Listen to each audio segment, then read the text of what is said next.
কোরআন আমাদেরকে নফসের 3 ধরনের নফসের কথা বলেছে, তাই না? কয় ধরনের নফস? আসলে কি নফস 3টা? নফস কয়টা? কিন্তু নফসের রূপ 3টা রূপ হয়ে থাকে। একটা হচ্ছে নফসে আম্মারা, আরেকটা হচ্ছে লাওয়ামা, আরেকটা মুতমাইন্না। ইন্নান নাফসা লাআমারাতুন বিসসু। ঠিক আছে, নিশ্চয়ই নফস সর্বদা আম্মারাতুন। আম্মারাতুন শব্দটা হচ্ছে আমর থেকে। আমর মানে কি? আদেশ করে। বিসসু মন্দর দিকে। তাহলে নফসের ডিফল্ট রূপটা হচ্ছে, স্বাভাবিক অবস্থাটা হচ্ছে নফস কি করে? ভালোর দিকে নির্দেশ দেয়, তাই না? কিসের দিকে? খারাপের দিকে নির্দেশ দেয়, তাই না? তাহলে এইটা হচ্ছে নফসের একটা স্বাভাবিক প্রক্রিয়া। দ্বিতীয়ত নফস যেটা, সেটা হচ্ছে নফসে লাওয়ামা। এই লাওয়ামা শব্দের অর্থ কি? লাওয়ামা শব্দের অর্থ হচ্ছে বাধাপ্রাপ্ত হওয়া। ঠিক আছে, গোলাম আজম সাহেব সুন্দর করে বলছেন যে নফসে আম্মারা হচ্ছে ওই নফস, যেই নফস কোনো ব্যক্তিকে যা নির্দেশ দেয় ওই ব্যক্তি তাই পালন করে। অর্থাৎ নফস যখন তাকে যা বলে তখন সে পরিপূর্ণ নফসের গোলামি করে। সেই ধরনের ব্যক্তির নফসের হালত হচ্ছে নফসে আম্মারা। মানে নফস যা বলে সে তাই করে। নফস বলে মিটিং প্রোগ্রামে যাওয়া যাবে না, সে বলে ওকে মাইনে নিলাম। নফস বলে যে নামাজে যাওয়া যাবে না, জামাত না পড়লেও এমনি পরে আলাদা পরে নেও, বলে ঠিক আছে মাইনে নিলাম। নফস বলে যে এখন বেটা মোবাইলটা লয়ে একটু দেখ না কী অবস্থা, ঠিক আছে নোটিফিকেশনটা জাস্ট চেক কর। আপনি মাইনা নিলেন যে ওকে ঠিক আছে নোটিফিকেশনটা যাক চেক করি। চেক করতে গিয়ে নফস বললো যে রিলটা একটু দেখ, এবার বললো ওয়াচে একটু যা। আপনি বলেন যে ঠিক আছে যাই, ঠিক আছে যাই। এই যে অল কমান্ড আপনি যখন ফলো করে যান নফসের, আপনার নফসের হালতটা কি? নফসে আম্মারা। বোঝা গেল?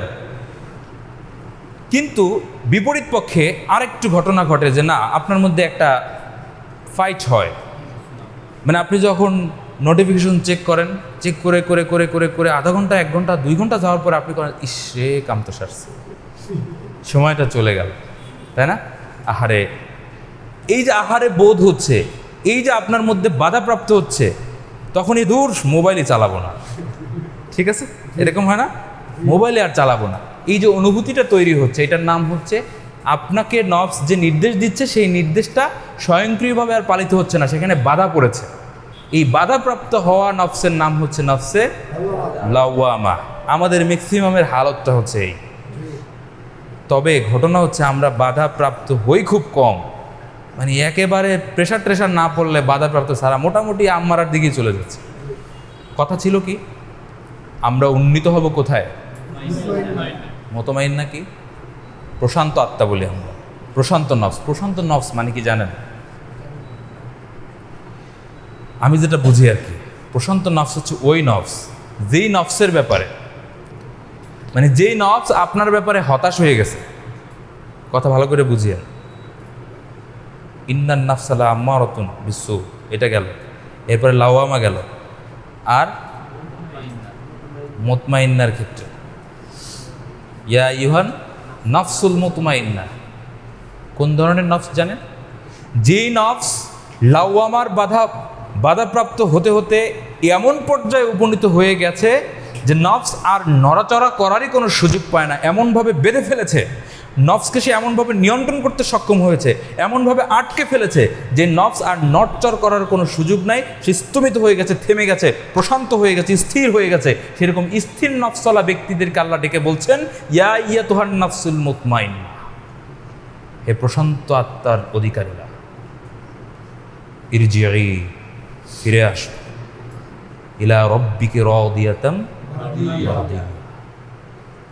আপনি আমাকে বলছেন, আজকে জেলা সভাপতিকে বলছেন যে ভাই ছাত্র শিবিরের সদস্য হয়ে গেলে তো আমি আটকা পড়ে যাব, আমি তো বাধা পড়ে যাব, আমার তো ছুটি হবে না, আমার তো দায়িত্ব থেকে কোনো অব্যাহতি হবে না, আমার কোনো মুক্তি হবে না, আমার তো কাজের কোনো শেষ নাই। অথচ আল্লাহ বলছেন যে এই যে তোমাকে বাধাপ্রাপ্ত তোমার নফসকে তুমি পরিপূর্ণ নিয়ন্ত্রণ করে ফেলবা, তুমি প্রেম করতে পারবা না, ইটিস পিটিস করতে পারবা না, টাইম ওয়েস্ট করতে পারবা না, আল্লাহর দিনের রাস্তা থেকে সরে যেতে পারবা না, তোমাকে ঘাট ধরে আটকে এখানে রেখে দেওয়া হবে। এই আটকানো আবদ্ধ নফসকে আল্লাহ ডেকে বলছেন ইরজিই ইলা রব্বিকি রাদিয়াতাল মারদিয়া, সেই নফস ফিরে আসো, তোমার রবের দিকে ফিরে আসো। সেই অবস্থায়, সেই হালতে, সুবহানাল্লাহ, যেই হালতে তোমার উপরে, তুমি তোমার রবের উপরে সন্তুষ্ট এবং তোমার রবও তোমার উপরে সন্তুষ্ট। ফাদখুলি ফি ইবাদি, তার জন্য বলা হচ্ছে জান্নাতের মধ্যে প্রবেশ করো, ওয়াদখুলি জান্নাতি। এটা ওই লাওয়ামামূলক নফসকে ডাকা হয় নাই যে এইখানে কতক্ষণ দৌড়ায় ওইখানে কতক্ষণ দৌড়ায়, কতক্ষণ সিদ্ধান্ত নিয়ে আসে পাঠচক্র করে এরপরে আবার বাড়ি যাওয়ার পরে ভুলে যায়। এরকম কোনো নফসকে নফসে মুতমাইন্না বলা হয় না। আলোচনার বিষয়ে নিজে নিজে মাথায় নিয়ে এটা ভাববেন, ডিসাইড করবেন। ছাত্র শিবির কোনো এমন সদস্য প্রত্যাশা করে না যে না বুঝে হুজুগে আবেগে সদস্য হয়ে যাবে, কিংবা সদস্য হবে এই চিন্তা করে যে সদস্য হইলে কোনো দায়িত্ব নাই, কোনোরকম এইচআরডিটা পার করলেই আমার মোটামুটি আমি মুক্তি।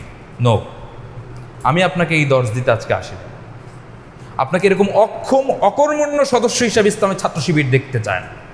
ইসলামের ছাত্র শিবির চায় সেই মানসম্মত কিছু কোয়ালিটি সম্পন্ন সদস্য হিসাবে অল্প কিছু মানুষও যদি প্রস্তুত হয়, অল্প কিছু মানুষও যদি এই দায়িত্ব পালনের জন্য উপযোগী হিসাবে নিজেদেরকে তুলে ধরতে সক্ষম হয়, সেই মানুষগুলোই সমাজ পরিবর্তনের জন্য, দেশ পরিবর্তনের জন্য, রাষ্ট্র পরিবর্তনের জন্য ভূমিকা রাখতে পারে।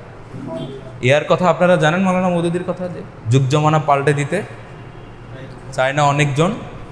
এটা কার কথা জানো? এক মানুষই আনতে পারে জাতির জাগরণ।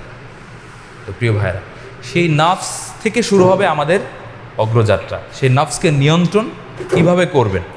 নফস নিয়ন্ত্রণ করার জন্য আমাদেরকে কয়েকটা জিনিস ব্যবহারিকভাবে করতে হবে, আমি সেগুলো আপনাদেরকে বলবো।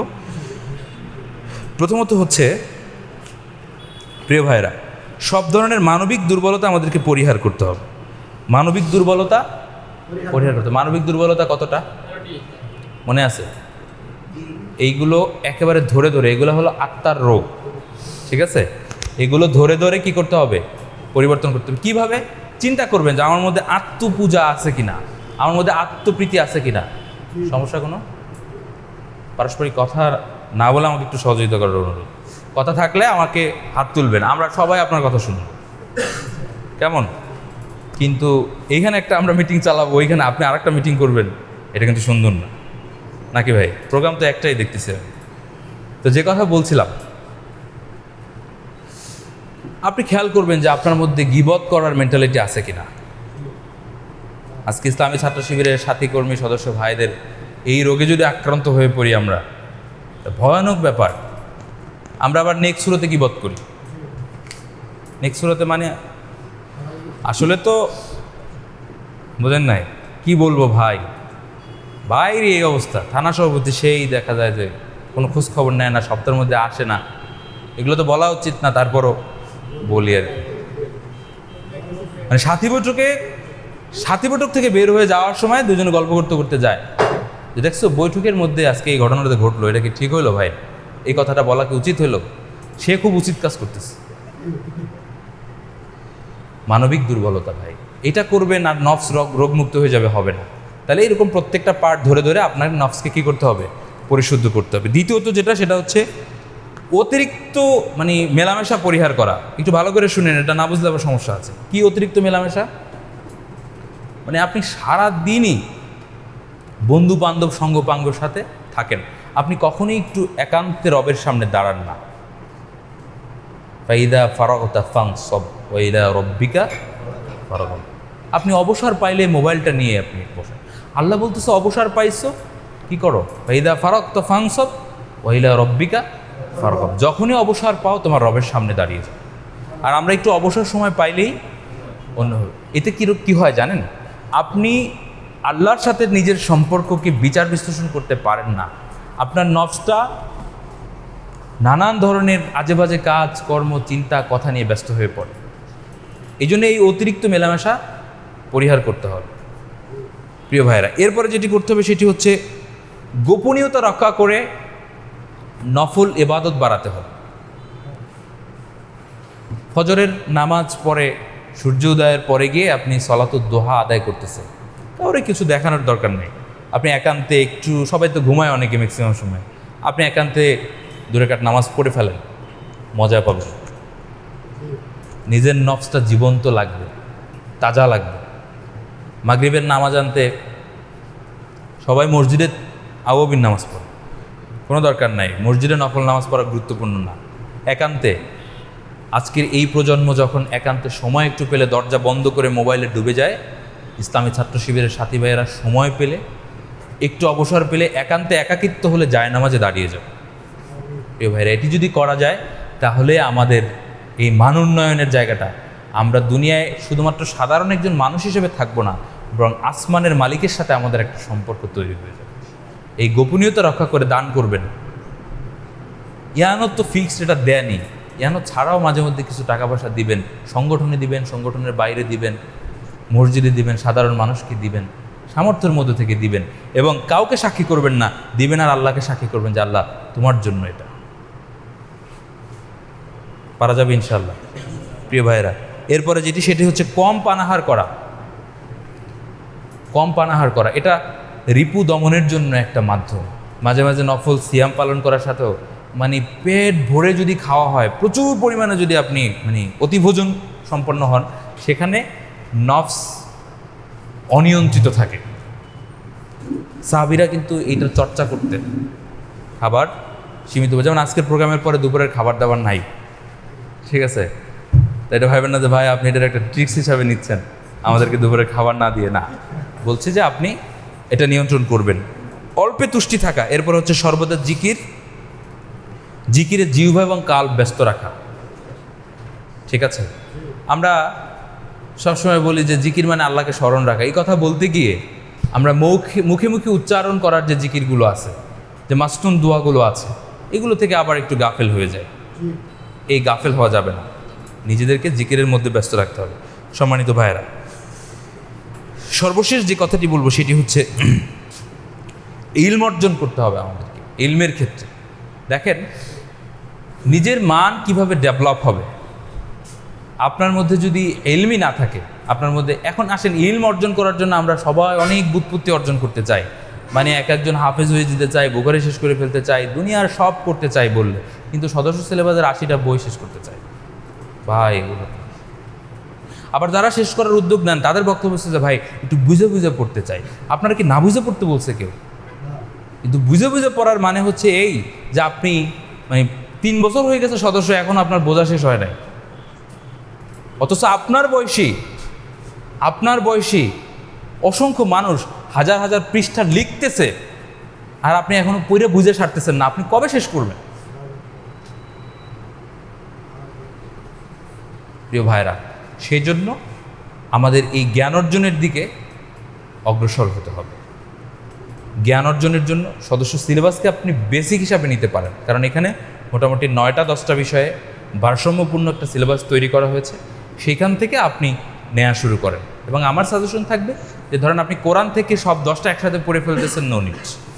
আপনি 10টা সেক্টর থেকে 10টা বই আগে পড়েন। বোঝা গেল কিনা? মানে ইসলামী তত্ত্ব সম্পর্কে, ইসলামী অর্থনীতি সম্পর্কে, ইসলামী রাজনীতি সম্পর্কে এক একটা বিষয় থেকে এক একটা বই নিয়ে ধরেন 10টা বই আপনি ফার্স্ট স্টেপ, যে এই 10টা বই আমি এই মাসে শেষ করব। সেকেন্ড স্টেপে গিয়ে আপনি ওই বিষয়ের উপরে আরেকটা বই করে, প্রত্যেকটা বিষয় থেকে একটা একটা করে বই নিয়ে এভাবে করে আপনি সিলেবাসটা সম্পূর্ণ করেন। প্রিয় ভাইয়েরা, এরপর আমাদেরকে আরও যে কাজটি করতে হয় মান উন্নয়নের জন্য, সেটি হচ্ছে একটা রিপোর্ট মেনটেন করতে হয়, একটা রিপোর্ট রাখতে হয়, রিপোর্ট সংরক্ষণ করতে হয়। খুবই কষ্টের কাজ রিপোর্ট সংরক্ষণ করা। মানে মনে হয় যে এই রিপোর্ট আপনি সংরক্ষণ না করলে আপনি পার পেয়ে যাবেন। রিপোর্ট সংরক্ষণ আপনি না করলেও আপনার রিপোর্ট সংরক্ষণ করা হচ্ছে, কিন্তু ধরাটা খাবেন আপনি যদি আপনি নিজে থেকেই এটাকে জাস্টিফাই আগে থেকে না করেন, নিজে থেকে যদি পর্যালোচনা আপনি না করেন। পরীক্ষার খাতা লিখে দিয়ে যিনি রেখে আসেন, জমা দিয়ে দেন, আর যিনি খাতা জমা দেওয়ার আগে একবার রিভিশন দেন, উভয় কি সমান? যিনি রিভিশন দেন কিছু ভুল তার হাতেই শুধরে নেওয়া সম্ভব হয়, আর যিনি রিভিশন না দিয়ে ছেড়ে আসেন তার ভুলটাকেই কোথায় ধরে? যিনি পরীক্ষক আছেন তার কাছেই ভুলটা ধরা পড়ে। তো তার কাছে ভুল ধরা পড়ে আপনারা ডাকবে যে আসো এখানে সমাধান করে দিয়ে যাও, আপনাকে তখন আর ডাকা হবে না। আপনি যা করে এসেছেন তার উপরে আপনাকে ফলাফল দিয়ে দেওয়া হবে। আর আপনি নিজে যদি একটু রিভাইজ করেন, তখন আপনার সুযোগ থাকে যে ভুলটা হয়ে গেছে সেটাকে কিভাবে সংশোধন করে নেওয়া যায়। প্রিয় ভাইরা, এই জন্য আমাদেরকে ব্যক্তিগত রিপোর্ট সংরক্ষণের ক্ষেত্রেও আন্তরিক ভূমিকা পালন করতে হবে। সর্বোপরি যেটা কথা হচ্ছে সেটি হচ্ছে মান উন্নয়নের জন্য, আত্মগঠনের জন্য সবচেয়ে বড় রক্ষা কবচ হচ্ছে বায়াত। সবচেয়ে বড় রক্ষা কবচ কি? বায়াত। কেন রক্ষা কবচ? এটা কিভাবে প্রোটেক্ট করে? এটা কিভাবে আপনাকে রক্ষা করবে।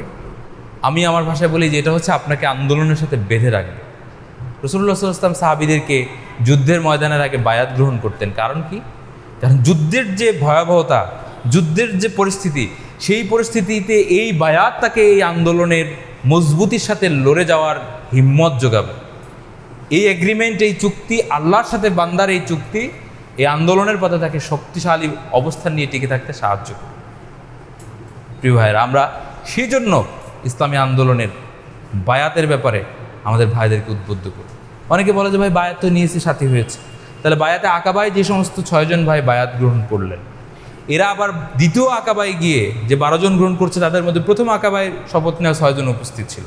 তৃতীয় আকাবায় গিয়ে যে 73 জন বায়াত গ্রহণ করেছিল, তাদের মধ্যে আগের বায়াত গ্রহণ করার লোকেরা ছিল।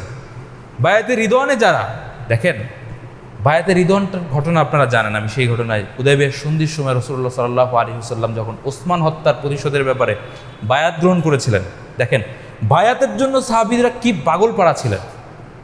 ওসমান রাদিয়াল্লাহু তাআলা আনহুর ব্যাপারে কথা উঠেছে যে ওসমান রাদিয়াল্লাহু তাআলা আনহু কি হয়ে গেছে, তাকে হত্যা করা হয়েছে। এরপরে যখন সাহাবীরা বায়াত গ্রহণ করলেন, এরপর ওসমান রাদিয়াল্লাহু তাআলা আনহু ফিরে এসে যখন এই বায়াতের ব্যাপারে শুনলেন, রাসূলুল্লাহকে বলছেন, ইয়া রাসূলুল্লাহ, যেই বায়াতের ব্যাপারে আয়াত নাজিল হয়েছে, লাকাদ রাদিয়াল্লাহু আনিল মুমিনিনা ইয ইউবাইউনাকা তাহতা শাজারা, যেই বায়াতের ব্যাপারে আল্লাহ নিজে সার্টিফাই করছেন, লাকাদ রাদিয়াল্লাহু আনিল মুমিনিন, আল্লাহ ওই সমস্ত মুমিনদের উপরে সন্তুষ্ট হয়ে গেছে যারা তোমার কাছ থেকে সেদিন বায়াত গ্রহণ করেছিল। আল্লাহ রাসূলের কাছে এই প্রেক্ষিতে ওসমান রাদিয়াল্লাহু তাআলা আনহু এসে বললেন, ইয়া রাসূলুল্লাহ, আপনি আমারও বায়াত গ্রহণ করুন।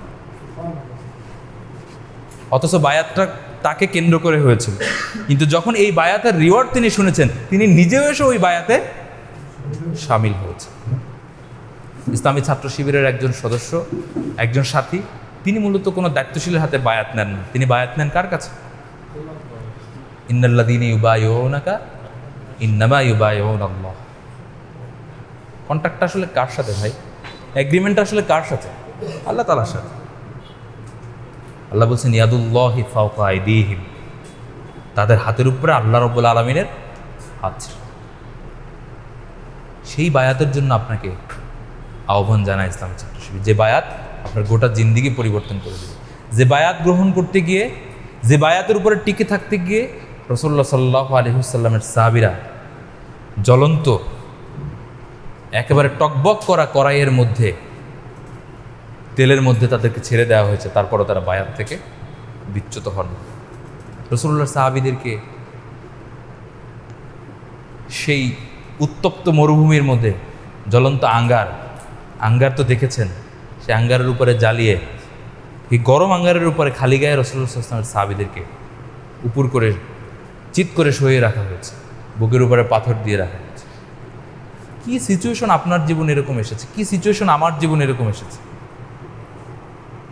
কিছুই আসে না। এই কষ্ট, এই কাচ্ছিন্ন কিছুই আসে না।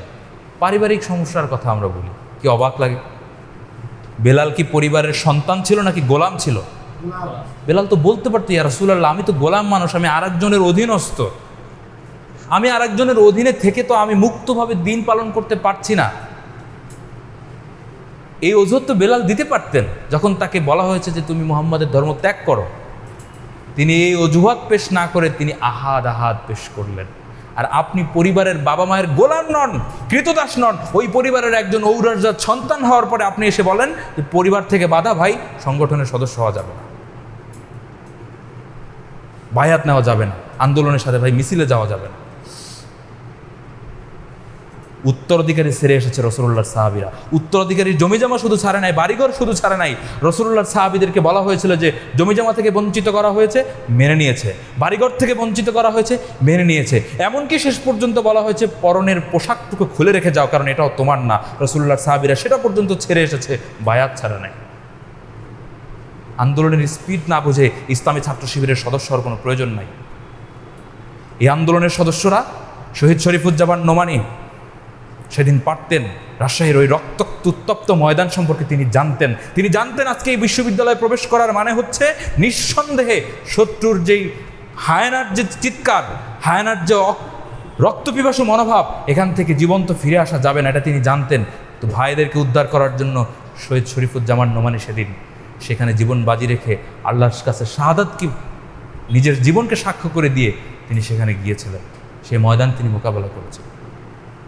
প্রিয় ভাইয়ের, শহীদ শিপন ভাই, শহীদ জসিম ভাইয়ের দৃশ্য আপনার 28 অক্টোবরে দেখেছেন। একটা মানুষকে বাঁশের পিটিয়ে রক্তাক্ত করে ফেলা হচ্ছে, ভাই ক্লান্ত শ্রান্ত হয়ে বারবার পড়ে যাচ্ছেন, আবার উঠে দাঁড়ানোর চেষ্টা করছেন, আবার তাকে পেটানো হচ্ছে, তারপর আবার উঠে দাঁড়ানোর চেষ্টা করছেন, আবার তাকে পেটানো হচ্ছে। আমরা হযরত জাফর রাদিয়াল্লাহু তাআলা আনহুর সেই দৃশ্য দেখি নাই, যেই দৃশ্যের মধ্য দিয়ে জাফর রাদিয়াল্লাহু তাআলা আনহুর হাতে থাকা ঝান্ডা ডান হাত কেটে ফেলার পরে বাম হাত দিয়ে ধরেছেন, বাম হাত কেটে ফেলার পরে বুকের সাথে জড়িয়ে ধরেছেন, সেই দৃশ্য আমরা দেখি নাই। কিন্তু 28 অক্টোবরের শহীদ জসিম বারবার লুটিয়ে পড়ার দৃশ্য আমরা দেখেছি। আপনারা তো ছাত্র শিবিরের সাথী, ইসলামী ছাত্র শিবিরের কর্মী। ঢাকা বিশ্ববিদ্যালয়ের 71 হলে রাতভর ছাত্রলীগ তাদেরকে নির্যাতন করেছে। আমার সাথে চট্টগ্রাম কক্সবাজারের কর্মী সামিটে দেখা হয়েছে, আমি জিজ্ঞেস করেছিলাম আপনারা কিভাবে টিকেছিলেন। ওনারা বলেছিলেন, ভাই আমাদেরকে যখন নির্যাতন করা হয় আমরা শুধুমাত্র আল্লাহ রাব্বুল আলামিনকে স্মরণ করছিলাম, এবং বিশ্বাস করুন আমাদের অনুভূতি তো হয়েছে, আমাদের এটা মনে হয়েছে যে আল্লাহ রাব্বুল আলামিন আমাদেরকে সাহায্য করছে। আমাদের দুইটা অনুভূতি হয়েছে, এক, নিঃসন্দেহে আমাদের দায়িত্বশীলরা আমাদের জন্য চেষ্টা করছেন, আমাদের জন্য দোয়া করছেন, আর দ্বিতীয়ত হচ্ছে এত নির্যাতন পরেও আমাদের কাছে মনে হয়েছে যে কোনো নির্যাতনই যেন আমাদের গায়ে লাগছে না, মনে হচ্ছে আল্লাহর পক্ষ থেকে এক বিশেষ সহযোগিতা আমাদেরকে করা হচ্ছে। এটা দুইটা কর্মীর অনুভূতি। জয়নাব আল গাজ্জালির ইতিহাস আপনারা পড়েছেন। একজন মহিলা মানুষকে জেলখানার মধ্যে পাগলা কুকুর ছেড়ে দেওয়া হয়েছে। প্রিয় ভাইরা, ইসলামের প্রথম শহীদ হযরত সুমাইয়া রাদিয়াল্লাহু তাআলা, কি নিবেদিত প্রাণ।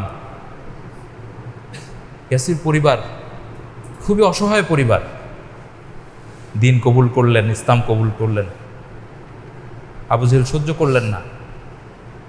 সুমাইয়া রাদিয়াল্লাহু তাআলা আনহুকে, তার পরিবারকে ইসলাম থেকে ফেরাতে না পেরে মক্কার দুষ্ট কিশোরদেরকে লেলিয়ে দিলেন। তারা হযরত সুমাইয়া রাদিয়াল্লাহু তাআলা আনহুর কাছে গিয়ে হযরত সুমাইয়া রাদিয়াল্লাহু তাআলা আনহুর লজ্জাস্থানে বর্ষার আঘাত করে করে তাকে দুনিয়া থেকে শহীদ করে দিয়েছে। আপনি সেই আন্দোলনের কর্মী, আপনি সেই আন্দোলনের বায়াত নিতে যাচ্ছেন। যদি এই অনুভূতি নিজের মধ্যে না থাকে, এই বায়াত নেওয়ার কোনো প্রয়োজন নাই। প্রিয় ভাইয়েরা, আমরা তো সেই বায়াতওয়ালাদের সাথে দাঁড়াতে চাই যে বায়াতওয়ালারা রাসূলুল্লাহর হাত থেকে বায়াত নিয়েছিলেন। আমরা বলছি না যে ছাত্র শিবিরের সদস্য হয়ে যাবেন মানে হলো আপনি জান্নাতের গ্যারান্টি পেয়ে যাবেন, কিন্তু আমরা আশা করতে চাই, আমরা দুইটা অবস্থার মধ্যে থাকতে চাই। এক হচ্ছে ভয়, আল্লাহ তাআলার ভয়, আর একটা হচ্ছে আল্লাহর কাছে দয়ার আশা, যে আল্লাহ আমাদের এই চেষ্টাটুকু, আমাদের এই সাথী হওয়াটুকু, আমাদের এই সদস্য হওয়াটুকু, আমাদের এই রাত জেগে জেগে HRD-তে কষ্ট করাটুকু যদি আল্লাহ দয়া করে কবুল করে আমাকে মাফ করে দেয়। প্রিয় ভাইয়েরা, আমাদের এইখানে মাঝে মাঝে প্রোগ্রামে আসেন আমাদের এই ঢাকা মহানগর দক্ষিণের সভাপতি ছিলেন নোমান ভাই। আমি তার রুমমেট থাকার সুযোগ পেয়েছি। আমার মনে হয় ওই মানুষটার শরীরের এমন কোনো জায়গা নেই যেখানে আঘাতপ্রাপ্ত হয় না। ইসলামী ছাত্র শিবির এরকম, আজকে যিনি কেন্দ্রীয় সভাপতি, নির্যাতনের কোনো অংশ বাকি রাখে নাই। আমাদের সেই দেলোয়ার ভাই, কত উদাহরণ আপনি চান, কত উদাহরণ চান, যারা চোখ হারিয়েছে, পা হারিয়েছে। আমার কাছে মনে হয় শহীদ হয়ে যাওয়া এর চেয়ে সহজ, কিন্তু যেই ব্যক্তি তার চিরতরে দেখার অধিকারকে হারিয়েও দিনী আন্দোলনের পথ থেকে বিচ্যুত হয় নাই, একটা হাত হারিয়ে একটা পা হারিয়ে পঙ্গুত্ব বরণ করেছে কিন্তু আন্দোলন থেকে পরাজিত হয় নাই, কি জবাব আছে তাদের কাছে আমাদের? সেই আন্দোলনের কর্মী হিসাবে আল্লাহ তাআলা আমাদের যে সক্ষমতা, যে তৌফিক, যোগ্যতা দিয়েছে, সুম্মা লা তুসআলুন্না ইয়াওমাইযিন আনিন নাঈম, ধরবে আল্লাহ, জিজ্ঞেস করবে আমাদেরকে। প্রিয় ভাইয়েরা, আজকের এই সাথী বৈঠক, এই দায়িত্বশীল বৈঠক, এই সদস্য বৈঠক, এই রিপোর্ট, এগুলো শুধু প্রস্তুতি পর্ব, এগুলো টেস্ট এক্সাম, শুধু ফাইনাল এক্সামের প্রিপারেশন। আপনাকে সদস্য হিসেবে তৈরি করার পেছনে একটাই কারণ, আপনি নিজেকে আল্লাহর দ্বীনের জন্য উৎসর্গ করে দেবেন। আপনি শুধু এই কথার ঘোষণা দিবেন, ইন্না সলাতি ওয়া নুসুকি ওয়া মাহইয়ায়া ওয়া মামাতি লিল্লাহি রাব্বিল আলামিন। আমার নামাজ, আমার কুরবানি, আপনার জীবনের সমস্ত ত্যাগ তিতিক্ষা, আপনি যে এই কষ্ট করেন, আপনি যে কষ্ট করে বিকালে প্রোগ্রাম করেন, আবার সন্ধ্যার পরে কর্মীকে বাসায় পৌঁছে দেন, রাতে ফিরতে ফিরতে 8টা 9টা বেজে যায়, আব্বা আম্মার বকা খান, পড়তে বসেন, পরের দিন আবার ক্লাসে যেতে হয়, সাংগঠনিক ময়দানে দায়িত্ব পালন করতে হয়, টাকা পয়সা উঠাইতে হয়। এই যে কষ্টটুকু করেন ওয়ানুসুকি, এটা কার জন্য? এই ত্যাগ, এই স্যাক্রিফাইস কার জন্য করেন? যদি তার জন্য হয় তাহলে এই দুনিয়ার কোনো অপ্রাপ্তি আপনাকে অসন্তুষ্ট করতে পারবে না। দুনিয়ার কোনো অপ্রাপ্তি, আমাদের ভাইয়েরা, আমি আজকে সকালেও কথা বলছিলাম একজন বিশ্ববিদ্যালয়ের সভাপতির সাথে, তার সিজিপিএ 2.89 ফার্স্ট ক্লাস পায় নাই, সেকেন্ড ক্লাস পেয়েছে, আফসোস নাই। এবং আমি আশা করি যে উনি আগামী দিনে বাংলাদেশের একজন শিল্পপতি হবেন ইনশাআল্লাহ। কোনো আফসোস তার নাই জীবনে যে একাডেমিক রেজাল্ট খারাপ হয়েছে, কারণ এই আন্দোলনের পথে চলতে গিয়ে ডিপার্টমেন্ট তার সাথে ইনজাস্টিস করেছে, কাউকে বলে নাই, কার জন্য রেখে দিয়েছে। দুনিয়াতে আপনার আমার যদি কোনো ঘাটতি না থাকে, আল্লাহ আপনাকে দেবেন কোথায়? কোথায় দেবেন? আপনার কোনো ত্যাগ নাই, আপনি একটা থাপ্পড় খান না, একটা চর খান না, একটা দাঁত পড়ে নাই, আপনার একটা চোখ যায় না, একটা হাত যায় না, একদিন জেল খাটেন নাই, কোথায় দেবে আপনাকে? অথচ আপনি বলছেন ওমা হিয়া ইয়া। এই ওমা হিয়া ইয়া মানে হলো আমি আল্লাহর জন্যই বেঁচে থাকবো। আল্লাহর জন্য বেঁচে থাকার মানে কি? আমার ওই ওমামাতি লিল্লাহি রাব্বিল আলামিন, আল্লাহর জন্য মরে যাওয়ার চেয়েও আমার কাছে মনে হয় আল্লাহর জন্য বেঁচে থাকাটা কঠিন। মরে গেলাম তো গেলাম, আল্লাহর জন্য মরে গেলাম, কিন্তু আল্লাহর জন্যই আমি বেঁচে থাকবো। আমার শরীরের প্রতিটি শিহরণ, আমার ফুসফুসের প্রতিটি কম্পন আল্লাহর জন্য হবে। প্রিয় ভাইরা, যদি এই মানসিকতা এই রকম হয়ে যেতে পারি, তাহলে এক স্বর্গীয় প্রশান্তি অনুভব করবে। আমাদের শহীদ মতিউর রহমান নিজামী ভাইকে, কাদের মোল্লা ভাইকে বিশেষ করে যখন নিয়ে যাওয়া হচ্ছিল ফাঁসির মঞ্চে ঝোলানোর জন্য, কারারক্ষীরা পরবর্তী বলেছিলেন যে তিনি সবাইকে ছাড়িয়ে সামনের দিকে আমাদেরকে অতিক্রম করে মনে হচ্ছে দৌড়ে যাচ্ছেন, দৌড়ে হেঁটে যাচ্ছেন। এটা আমার কাছে খুবই অস্বাভাবিক লাগছে। আপনাদের কাছে এটা গল্প মনে হতে পারে। আমি এটা শোনার পর অনেক ভাবছি যে এটা কেমনে সম্ভব, মানে এটা কেন? আমার তো পুলিশ দেখার পরেই তো একটা টেনশন হয় যে এই রাস্তা দিয়ে বের হবো না এই রাস্তা দিয়ে বের হবো, সেখানে এই কথাটা কিভাবে আসে? তখন আমার একটা ব্যক্তিগত বুঝ, এটা আপনাদের সাথে নাও মিলতে পারে, যে ওই সিচুয়েশনে আল্লাহ রব্বুল আলামিন তাদের চোখের সামনে জান্নাতটিকে হাজির করে দেন। কারণ এটা আল্লাহ শহীদদের সাথে ওয়াদা, রাসূলের হাদিস অনুযায়ী যারা শাহাদাত বরণ করেন, শহীদ হওয়ার মুহূর্তে তারা তাদের পরবর্তী স্থান, 5টা পুরস্কার আছে শহীদের জন্য, তার মধ্যে একটা হচ্ছে তাদের আবাসস্থান কোথায় হবে এটা আল্লাহ তাদের চোখের সামনে তুলে নিয়ে আসে। আমার বিশ্বাস ওই মুহূর্তে অত দ্রুত গতিতে হেঁটে যাওয়ার পেছনে আর কোনো কারণ নাই, কারণ দুনিয়ার সমস্ত মায়া মহব্বত থেকে উঠিয়ে তাদের চোখের সামনে আল্লাহ তাআলা হয়তো জান্নাতটিকে তুলে ধরেন, সেই জন্য হয়তো বা তারা ধাবমান হয়ে সেদিকে যেতে পারে। প্রিয় ভাইরা, সেই আন্দোলনের বায়াতের কথা আমরা বলছি, সেই আন্দোলনের চূড়ান্ত শপথের কথা আমরা বলছি। সুতরাং ইসলামী আন্দোলনের একজন কর্মী হিসাবে আমরা যেন সেই মানে নিজেদেরকে উপনীত করতে পারি। আল্লাহ তাআলা আমাদেরকে, আমি সহ আমাদের সবাইকে সেই মানে উপনীত হয়ে সেই মান বজায় রেখে চূড়ান্ত বায়াতের মধ্য দিয়ে আল্লাহ তাআলার কাছে সর্বোচ্চ মানের জনশক্তি হিসাবে, গোলাম হিসাবে যেন আমরা আল্লাহর কাছে পৌঁছতে পারি। আল্লাহ তাআলা সে তৌফিক আমাদেরকে দান করতে। আসসালামু আলাইকুম ওয়া রাহমাতুল্লাহি।